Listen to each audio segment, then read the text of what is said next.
Hey guys, welcome back to your one-stop shop for cozy gaming and design content. In today's video, we're going to take a look at the hardware emulation community's darling, the Analog Pocket, and talk about why I think it's more complicated to pin down than it might first seem at first glance.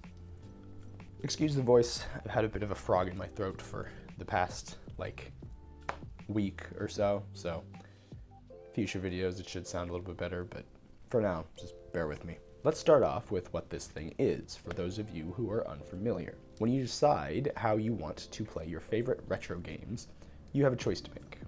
Do you want to emulate via software or via hardware? Now, I won't have the time to talk about all the intricate details of what makes these two different, or how they work. Not only because that would make this video very, very, very long, but also because I really don't have a great grasp on it myself. But from my understanding, there are two major camps when it comes to emulation: software and hardware. As the names imply, one attempts to emulate whatever retro system through software running inside of another computer, be it a PC, Steam Deck, third-party emulator, or even a MacBook.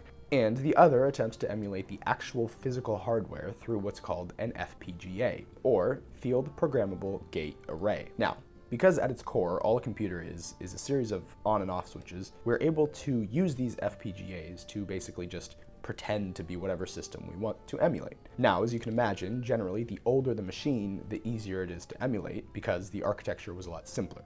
So, for something like an NES or a Game Boy, it's feasible to emulate the hardware with a great degree of accuracy. The main advantages to software emulation, however, and the main reason why most people opt for this route, is just how accessible it is. Pretty much anything with a processor can be made to run a software emulator. This is how people get something like the original Doom to run on a pregnancy test. So it's fairly straightforward to get up and running for yourself, and for people who want to sell emulators, it's way cheaper to just make a little Android-powered system and flash some firmware on it than it would be to source the hardware necessary to achieve hardware emulation, let alone develop for it to any meaningful degree of polish. Hardware emulation, on the other hand, has the advantage of, in theory, incredibly high, if not perfect accuracy to what the game was meant to look and play like. This is the main draw for most people who are willing to shell out the extra cash for a hardware emulator. There really are only two companies you'll find most people recommending you buy from for a hardware emulator, and that is the open source Mr. project. I know it's not technically an actual company, but it helps for the comparison. And Analog. Now, it's worth noting that there is somewhat of a rivalry between the fans of the two. Most Mr. fans will say that Analog needlessly locks down their software, making it hard, if not impossible, to play around with and use to run systems that were not intended by Analog.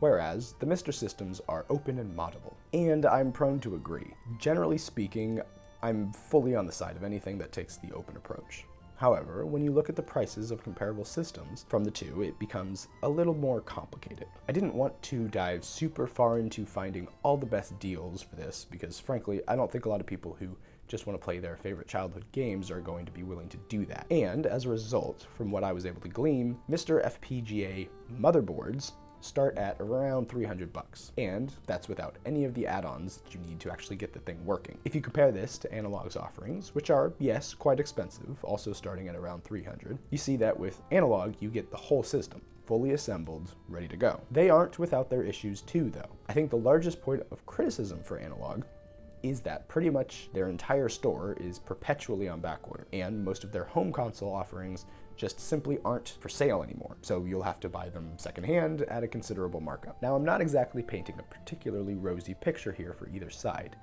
and if I'm honest, that's kind of just how it is. Hardware emulation, as I stated earlier, has one huge drawback, and that's the accessibility.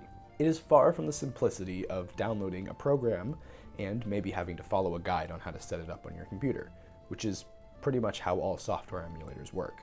No, hardware emulation, for the most part, is for retro gaming purists who are willing to spend hundreds, if not thousands, to get their old games playing the way they should.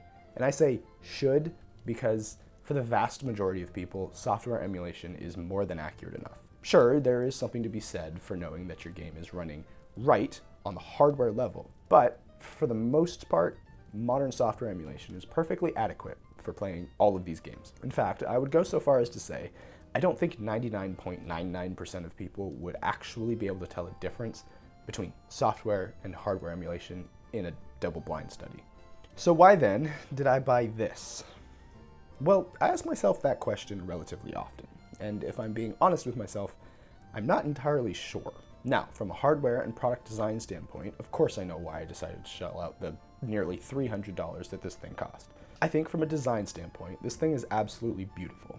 It's simple and modern, and still calls back to and references lovingly the design language for retro handheld hardware. Not only that, but the inputs are satisfying and high quality, and that goes for the material choices as well. Now, while I could criticize the choice to make this guy fully out of plastic, and I will always lament the choice to use clips instead of designing around screws, I am still very impressed with the implementation of sliding clips instead of the standard compliant ones. And, after all, if they made this thing out of aluminum or some other metal, it would have been way more pricey, and much less reasonable to expect people to buy it.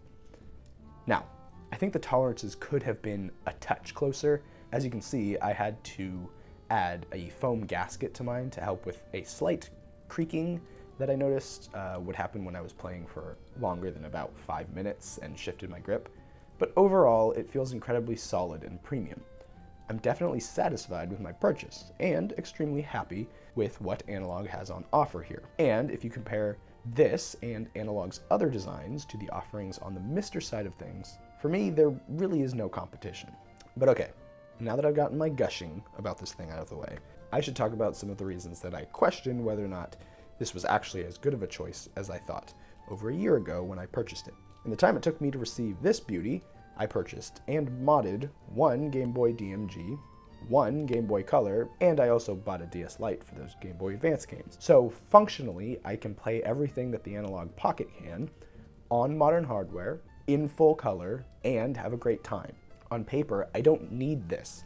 And personally, it doesn't really fit the retro designs that my other consoles have. However, obviously, paper doesn't tell you everything. The Analog Pocket has what I think a lot of people would consider to be a very large advantage over these modded versions: portability. While yes, it's true, I can definitely play the same games on my modded versions that I can play on my Pocket, it is rather impractical to bring all of these games with me. Now, I think there's something to be said for the experience of using cartridges to play your games, and the feeling of clicking one into my modded Game Boys gets me every time.